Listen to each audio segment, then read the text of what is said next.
সবাইকে দেশ প্রবাস টিভির আজকের আন্তর্জাতিক সংবাদে স্বাগতম জানাচ্ছি। ইরান যুদ্ধে মার্কিন সেনাদের কৌশল নিয়ে প্রশ্ন তোলার বড় মূল্য দিতে হচ্ছে এবার জার্মানিকে। দেশটি থেকে ৫,০০০ সেনা প্রত্যাহারের ঘোষণা দিয়েছেন মার্কিন প্রেসিডেন্ট ডোনাল্ড ট্রাম্প। এর আগে ইতালি ও স্পেনকেও একই ধরনের হুঁশিয়ারি দিয়েছেন তিনি। তাই শান্তি প্রতিষ্ঠার উদ্দেশ্যে চলমান যুদ্ধবিরতির মধ্যেই মধ্যপ্রাচ্য জুড়ে আবারও যুদ্ধ শুরুর শঙ্কা।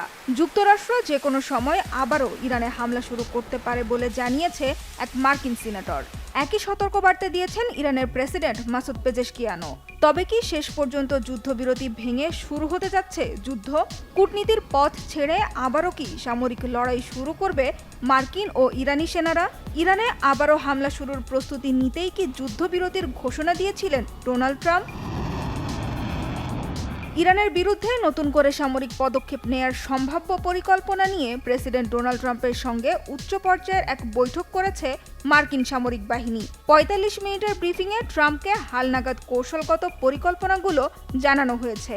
ইরানের সাথে আবারও যুদ্ধ শুরুর প্রয়োজন হতে পারে বলে মন্তব্য করেছেন খোদ ডোনাল্ড ট্রাম্পও।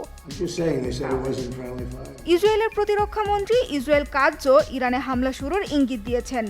বৃহস্পতিবার ২৪ ঘণ্টায় গোলাবারুদ সহ প্রায় ৬,৫০০ টন সামরিক সরঞ্জাম ইসরায়েলে পৌঁছানোয় নতুন করে যুদ্ধ শুরুর আশঙ্কা আরও জোরালো হচ্ছে। আগামী দিনগুলোতে আরও বেশি পরিমাণ মার্কিন অস্ত্র তেল আবিবে পৌঁছাবে বলে জানিয়েছেন ইসরায়েলি প্রতিরক্ষা মন্ত্রণালয়ের মুখপাত্র। যুদ্ধবিরতির মধ্যেই যুক্তরাষ্ট্র আবারও ইরানে হামলা চালাতে পারে বলে সতর্কবার্তা দিয়েছেন ইরানের প্রেসিডেন্ট মাসুদ পেজেশকিয়ানও। আলোচনা চলাকালে এর আগেও যুক্তরাষ্ট্র ও ইসরায়েল ইরানে হামলা চালানোই ওয়াশিংটনের ওপর থেকে ইরানের আস্থা পুরোপুরি নষ্ট হয়ে গেছে বলেও জানিয়েছেন পেজেশকিয়ান। যুক্তরাষ্ট্র নতুন করে হামলা চালালে দীর্ঘ ও বেদনাদায়ক পাল্টা আঘাত হানার হুমকি দিয়েছে ইরানও। ইরানের বিপ্লবী গার্ড বাহিনীর এক জ্যেষ্ঠ কর্মকর্তা জানিয়েছেন, যুক্তরাষ্ট্রের যে কোনো নতুন হামলার জবাবে মধ্যপ্রাচ্যে মার্কিন ঘাঁটিগুলোতে ভয়াবহ হামলা চালানো হবে। পশ্চিমবঙ্গের বিধানসভা নির্বাচনে এবার স্ট্রংরুম বিতর্ক।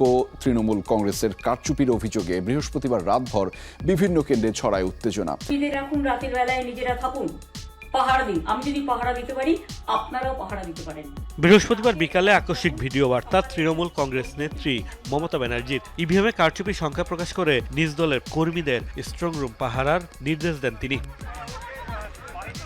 পশ্চিমবঙ্গের বিধানসভা নির্বাচনে ভোটাভুটি শেষ হলেও চূড়ান্ত ফল প্রকাশ হবে ৪ মে। এর আগে ইভিএম মেশিন রাখা হয়েছে সিল করা স্ট্রং রুমে, যেখানে সর্বসাধারণের প্রবেশ নিষেধ। তবে মমতার অভিযোগ, সিসিটিভি ফুটেজে সন্দেহভাজন গতিবিধির প্রমাণ পেয়েছেন তিনি। ঝড় বৃষ্টি উপেক্ষা করে নিজেই বেরিয়ে পড়েন স্ট্রং রুম পাহারায়। নিজ আসনের বালিগঞ্জের সাখাওয়াত মেমোরিয়াল স্কুলে প্রায় ৪ ঘণ্টা অবস্থান করেন তিনি।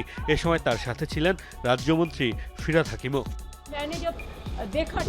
অনেক জায়গায় দেখেছি কারচুপি হচ্ছে, তাই ভাবলাম আমারও স্ট্রং রুমে গিয়ে দেখা উচিত, কিন্তু কেন্দ্রীয় বাহিনী আমাকে ঢুকতে দিচ্ছিল না। নির্বাচনী নিয়ম অনুযায়ী যে কোনো দলের প্রার্থী ও নির্বাচনী এজেন্ট সিল করা ঘর পর্যন্ত যেতে পারে।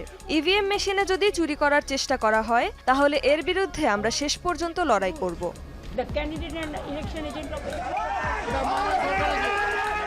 মমতার স্ট্রংরুম যাওয়ার খবর ছড়িয়ে পড়তেই সাখাওয়াত মেমোরিয়াল স্কুলের সামনে জড়ো হয় বিজেপি কর্মীরাও। দুপক্ষের পাল্টাপাল্টি অবস্থানে ছড়ায় উত্তেজনা। তৃণমূলের বিরুদ্ধে পাল্টা অনিয়মের অভিযোগ তাদের। এ সময় দলটির একটি গাড়িও আটকে দেওয়া হয়।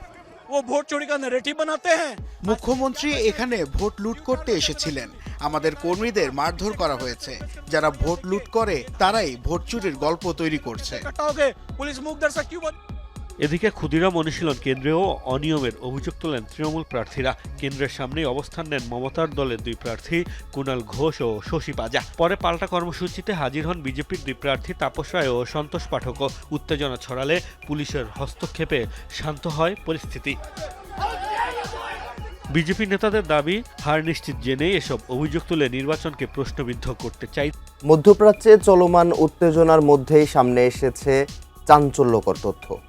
টানা ৪০ দিন ধরে চলা সংঘাতের শুরুর দিকে যুক্তরাষ্ট্রের শক্তিশালী আকাশ প্রতিরক্ষা ব্যবস্থা এড়িয়ে কুয়েতে অবস্থিত মার্কিন সামরিক ঘাঁটিতে বিমান হামলা চালিয়েছে ইরান, যা নিয়ে এখন তোলপাড় বিশ্ব।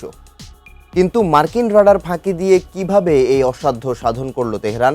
আরও শোনা যাচ্ছে ইরান যুক্তরাষ্ট্রের যুদ্ধের গুঞ্জন। মার্কিন গণমাধ্যম সিএনএনকে মার্কিন সিনেটর রিচার্ড ব্লুমেন্থাল জানিয়েছেন, যুদ্ধবিরতি চললেও যে কোনো মুহূর্তে ইরানে হামলা চালাতে পারে ট্রাম্প প্রশাসন। আরেক গণমাধ্যম এক্সিওস জানিয়েছে, ট্রাম্পের কাছে উচ্চ পর্যায়ের সামরিক ব্রিফিংয়ে ইরানে নতুন করে হামলার 3টি বিকল্প পরিকল্পনা তুলে ধরা হয়েছে। প্রথম পরিকল্পনায় রয়েছে স্বল্পস্থায়ী ও শক্তিশালী বিমান হামলা। দ্বিতীয় বিকল্প হরমুজ প্রণালীর আংশিক নিয়ন্ত্রণ নিয়ে বাণিজ্যিক জাহাজ চলাচল পুনরায় চালু করা। তৃতীয় বিকল্প ইরানের উচ্চমাত্রায় সমৃদ্ধ ইউরেনিয়াম ভান্ডার দখলে বিশেষ বাহিনীর অভিযান। এর মধ্যেই ইরান চুক্তি করতে মরিয়া বলে আবারও দাবি করেছেন মার্কিন প্রেসিডেন্ট ডোনাল্ড ট্রাম্প। ওভাল অফিসে সাংবাদিকদের বলেন, তেহরানের অনেক নেতা ও সামরিক শক্তি ধ্বংস হয়ে যাওয়ায় নেতৃত্ব নিয়ে অনিশ্চয়তা তৈরি হয়েছে।